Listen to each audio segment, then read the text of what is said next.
우리 교회 문턱은 낮아져야 됩니다. 그래서 교회는 어떠한 불편한 사람도, 어떠한 까다로운 사람도, 어떠한 죄로 옷이 더러워져 있는 사람이라도 품어야 되는 것이 교회인 것입니다. 교회는 병자들을 위한 의사의 집이기 때문에 그렇습니다. 교회는 아픈 사람들을 치료하기 위한 치유의 공동체이기 때문에 그렇습니다. 그렇게 하려면 우리 교회가 누굽니까? 이 건물이 교회가 아니고 우리 예수님을 믿는 모든 사람들의 모임이 교회잖아요. 그래서 우리 교회는 이처럼 주님의 길을 따라가기 위해서 기꺼이 불편함을 견딜 각오를 해야 합니다.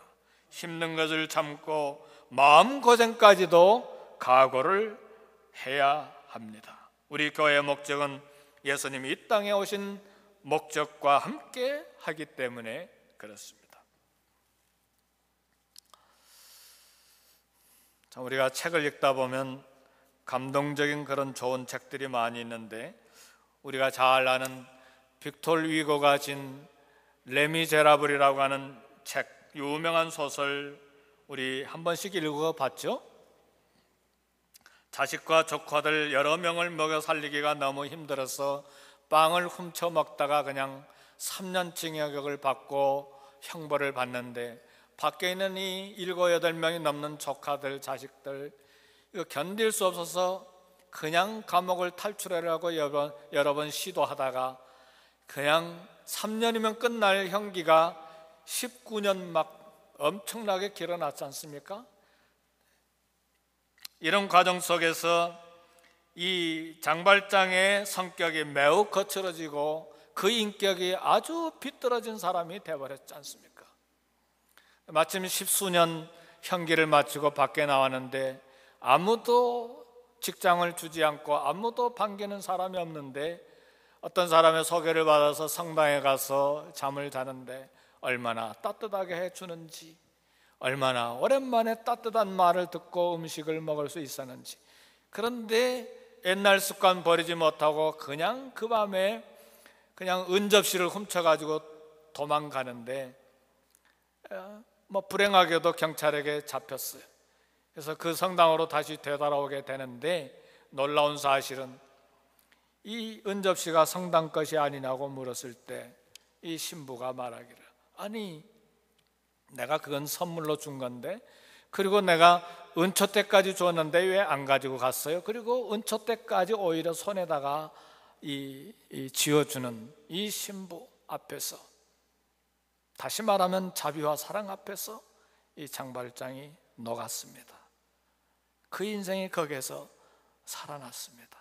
근데 그 반대로 장발장의 과거의 죄를 들춰서 끝까지 추적해서 마침내 감옥에다 쳐넣으려고 했던 이 형사 자벨은 이 자기의 정의, 자기의 공의, 자기 이 철학, 여기에 어긋나는 이 변화된 장발장의 자비와 은혜의 모습을 도무지 수용할 수가 없어서 이 형사 자베르는 자기 몸을 이 프랑스의 세느강에다가 몸을 던져서 자살하는 것으로 끝나지 않습니까? 무슨 이야기입니까? 이 작가 빅톨 위고는 이 레미제라블이라고 하는 소설에서 장발장 그리고 형사 자베르를 통해서 은혜와 율법을 설명했습니다. 자비와 은혜는 생명을 살리지만 이 형사 자베르로 대표되는 율법은 결코 생명을 살려낼 수가 없다 하는 것이 이 소설의 주제가 되지 않습니까?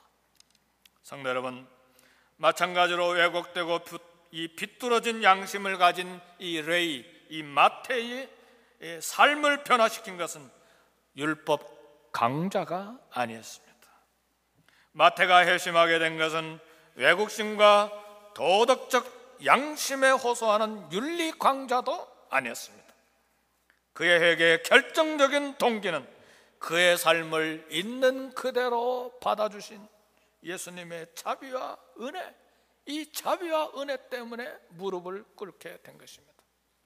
누가복음 5장 28절에 보면 예수님이 그를 부르셨을 때 다른 표현이 나와 있는데 그가 모든 것을 버리고 일어나 따르니라.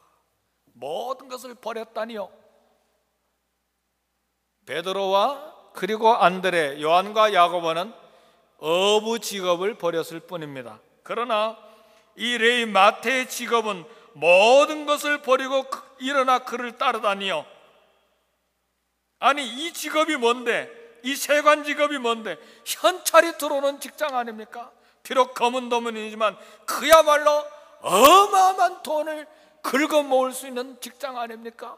이 모든 것을 버리고 일어나 따르다니요. 왜, 어떤 일이, 이런 일이 생긴 거예요? 예수님의 자비와 은혜 때문입니다. 그 은혜 때문에 녹아내린 그의 영혼이 일생을 던져서 주님을 따르기로 결단하고 일어난 것입니다.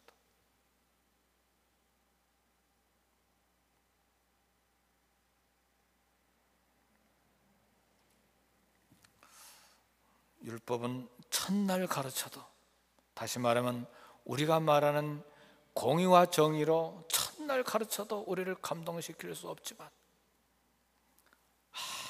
아무 말씀도 하지 아니하시고 우리를 있는 그대로 받아주시는 주님의 심장 앞에서는, 그 자비와 은혜 앞에서는 누구든지 무너지게 돼 있어요.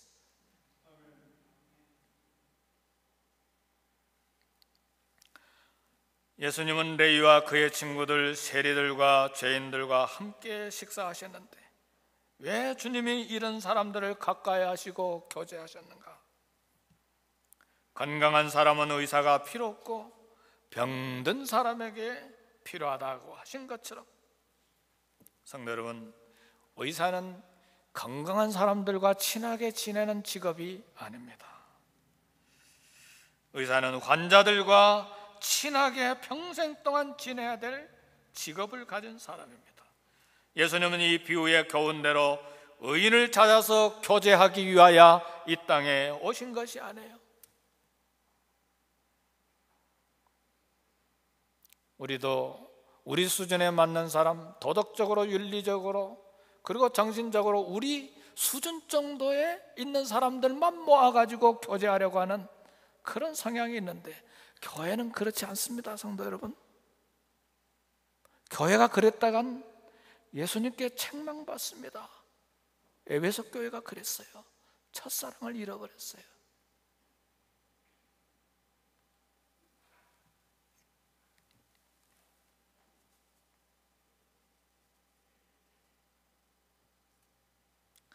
아담이 선악을 알게 하는 나무의 열매를 따먹은 불순종의 역사를 우리가 모른다면 십자가에 흘리신 예수 그리스도를 구태여 알 필요가 없습니다.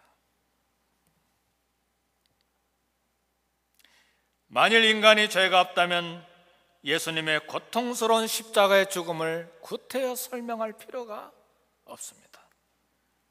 그러나 우리 모두가 다 죄인임을 고백합니다. 우리는 다 양 같아서 그릇 행하여 각기 제 길로 갔거늘 여호와께서 우리 무리의 죄악을 그에게 담당시키셨도다.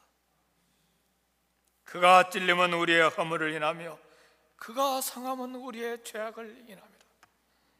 그가 징계를 받음으로 우리가 평화를 누리고 그가 채찍에 맞음으로 우리가 나음을 입었도다. 큰 죄, 작은 죄, 모든 죄를 사하기 위해서 우리 예수님이 이 땅에 오셨습니다. 이 죄짐이 너무나 무겁고 너무나 큰 것이었기 때문에 주님은 내가 죽어야 될 그 자리에서 나를 대신해서 죽으셨습니다. 이 흘리신 피는 결코 깨끗한 사람, 양심이 바른 사람, 도덕적인 사람, 의인을 위해서 죽어주신 피가 아닙니다. 성도 여러분, 오해하지 마세요. 나와 여러분과 같은 죄인을 위해서 흘려주신 피라는 것을 알아야 돼요. 그러므로 그리스도의 몸이 되는 교회는 마땅히 편견과 선입관을 버리고 모든 종류의 사람들, 모든 불의의 사람들을 예수님의 이름으로 초청해야 돼요. 만일 교회가 선입관을 가지고 어떤 사람은 환영하고 어떤 사람을 거부한다면 복음의 능력은 상실되는 것입니다. 그리고 그러한 교회는 예수님조차도 들어가시기가 부담스러운 문턱이 높은 교만한 교회로 전락되는 것입니다. 말씀을 마칩니다. 성도 여러분, 오늘 하나님께서 저와 여러분들에게 주시는 메시지가 무엇입니까? 내 잘못된 태도 때문에 교회를 떠나버린 성도가 없는지,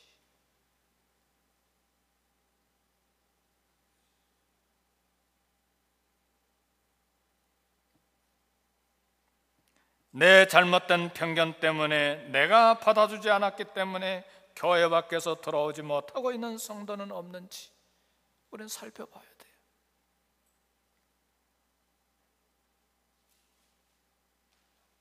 아니면 그 반대로 내 마음에 맞고 도덕적으로 윤리적으로 적어도 내 신앙 수준에 있는 사람들만 모여서 예배 드리기를 원하는지, 그런 교회는 우리 주님도 들어가실 수가 없습니다.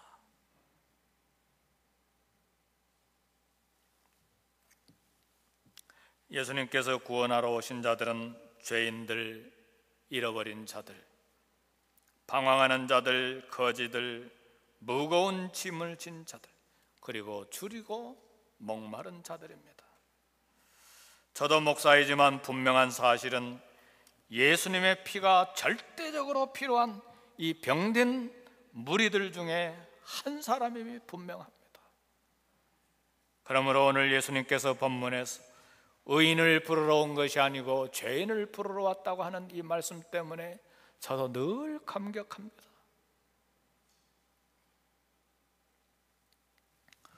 오늘날 사람이 예수님을 믿는데 최대의 방해가 되는 것은 교회일 수가 있습니다. 사람들이 주님 앞에 나오는데 방해가 되는 것은 편견을 가진 나 자신일 수가 있습니다. 그러므로 우리는 마땅히 사람들이 예수님을 믿는 일이 나 때문에 방해가 되지 않게 해달라는 기도를 끊임없이 드려야 될 것입니다. 우리 기도하십시다. 성도 여러분, 말씀을 생각하시고 1, 2분간 함께 통성으로 기도하겠습니다.